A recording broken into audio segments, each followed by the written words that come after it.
मी आज संयम या विषयावर बोलते. संयम म्हणजे काय?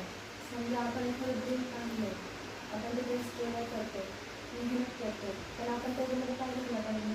आपल्याला ते ड्रीम अचीव करण्यासाठी आपण त्याच्यामध्ये संयम हा धरला पाहिजे. अनेक परिस्थिती येणार आहे, चांगली असो वाईट असो, पण त्याला काय जायचं, आपण सामोरे जायचं, म्हणजे संयम ठेवायचं. संयम काय मागतो?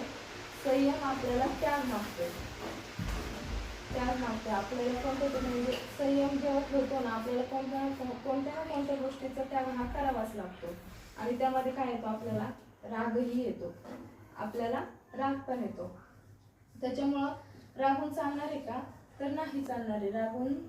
त्याच्यामुळे आपण आपल्या रागावर पण कंट्रोल केलं पाहिजे, आपण मेहनत घेतली पाहिजे, आपण प्रत्येक गोष्टीला सामोरे गेले पाहिजे.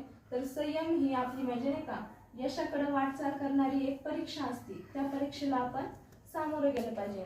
त्याचंच मी एक उदाहरण देते की एक आई असते, ती आई गर्भामध्ये 9 महिने आपलं बाळ ठेवते, त्याचं संगोपन करते, म्हणजे त्याची व्यवस्थित काळजी घेते, तिचा आहार व्यवस्थित घेते. पण तिला असं लगेच आहे का नाही आपलं बाळ म्हणजे तिला लगेच म्हणजे हवंय का? ती किती वेळ म्हणजे किती दिवस वाट पाहते? 9 महिने वाट पाहते. तर तिला माहिती आहे की ह्या 9 महिन्यानंतर माझ्या हातामध्ये एक आनंदाची गोष्ट येणार आहे. मग त्याच्या म्हणजे हाच म्हणजे मला याचाच भाग सांगायचे की हेच संयम आहे.